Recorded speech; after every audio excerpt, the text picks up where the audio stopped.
Hey, this is Tim Miller with Mountain Castle Soil and Water Conservation District. We're going to do a trip through the Ellis Run watershed today.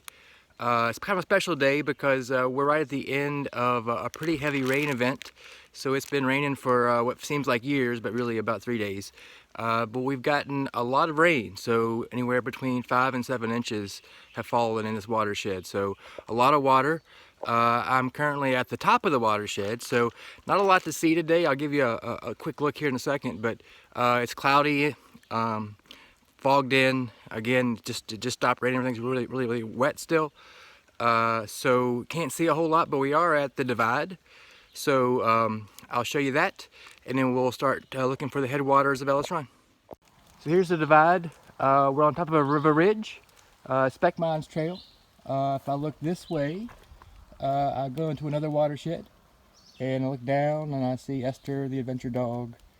Right, she came with me today. This is the way that Ellis Run starts. So you see we're kind of on a ridge top. This ridge marks the edge of the watershed, or the watershed divide. And in this part of the world, you look at a divide, you're typically looking at a mountaintop or a ridge top. So all these little hollows through here, and there are a bunch of them, every little hollow is a different small watershed. And if it weren't so foggy, you can see the other side of this watershed almost immediately. So it's really small up here. So we'll go down and try and find some of the headwaters of Ellis Run. This is where it all begins. This is upstream from, I guess, the headwaters of Ellis Run. And you can see there's one side of the watershed, and there's the other side of the watershed. We're right here at the very top. And if I look downstream, I see nothing. So we're so far up, there's not really any water yet. But we're going to head downstream and see at what point we hit water. So one thing I want you to notice is how quiet it is here. As we head downstream, we're going to start to hear water. And it's going to be really loud by the time we get further downstream. So listen to that noise. It gets really loud in a hurry. As the volume of water increases and the amount of pollution increases as we head downstream too. That didn't take long at all.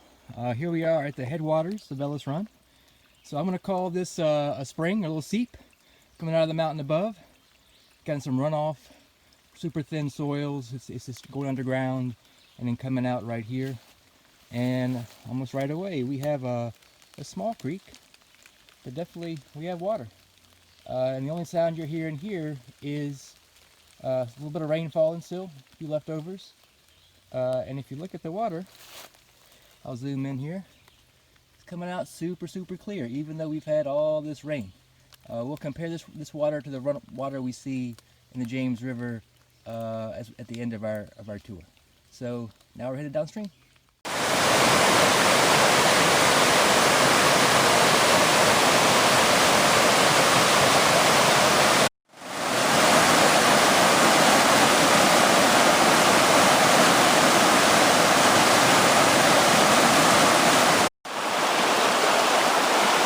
This is still Ellis Run. We're a couple miles downstream from our last stop. Ellis Run has started to encounter some, I guess we'll call it civilization. So it's gone through a couple of farms, small farms, and you can tell from the water, it's still pretty clear. We're still pretty far upstream, but got a little bit of cloudiness to it, so we're starting to pick up some sediments from those farms and some from the roads, but so far still looking pretty good. And we'll continue to head on downstream.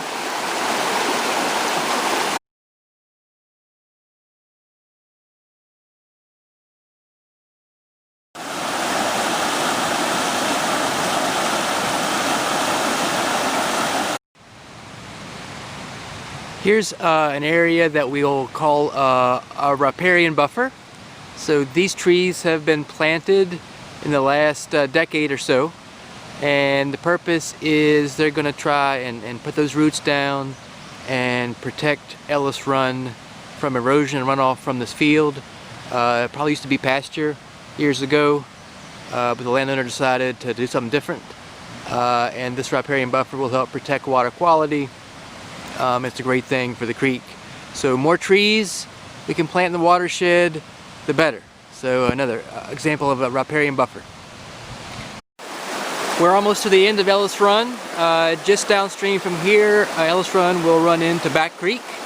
And you can take a look and see the water's still fairly clear, a little cloudy, definitely running high from all the rain. And we'll see what it looks like when we get to Back Creek.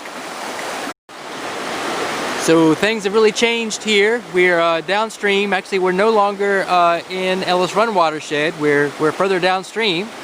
So Ellis Run's already dumped into this river, which is called Back Creek. So I guess it's a creek, not a river. But you can definitely tell a big difference. Our water there's more volume. It's definitely cloudier.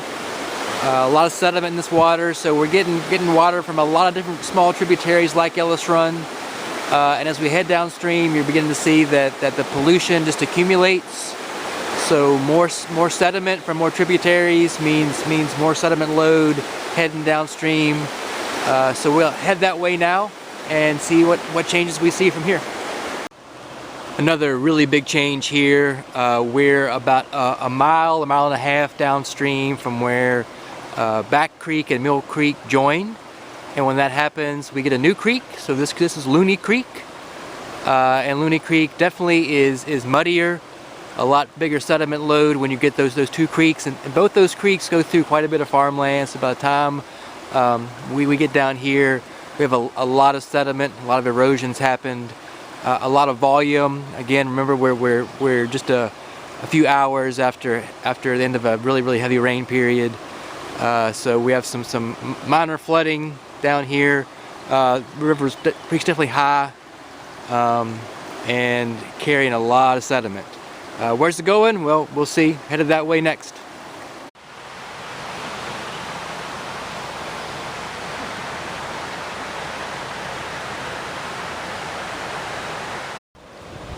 Still Looney Creek. We're about a quarter of a mile or so upstream from where it's going to join the James River. And you can see it's definitely still carrying a lot of sediment. It's gotten a lot wider and about ready to empty into the James. Our final stop on our watershed tour is the James River, and here we are in Buchanan. And yeah, so a lot of water. The James River just crested a few hours ago at about 19 feet, which is about 2 feet above flood stage. You can see some flooding over toward the park. A lot of water coming down through here. You notice it's really brown, all that sediment. So lots and lots of tributaries have already entered into the James at this point, and all the sediment is headed downstream to the Chesapeake Bay. The sediment we've been talking about a lot because you can see it. Makes the water brown, but think about all those hitchhikers, like nutrients from fertilizers and animal waste that are going into the water that you can't see. So we've just gone, I'll say maybe 10 water miles from where we started at the top of the mountain to here. And it's night and day difference. We've gone from barely a stream to a really big river. And we're still about 400 miles away from the Chesapeake Bay river miles, give or take. Maybe a little less than that, but still, it's a long way down. And a lot more tributaries to enter in before we get there.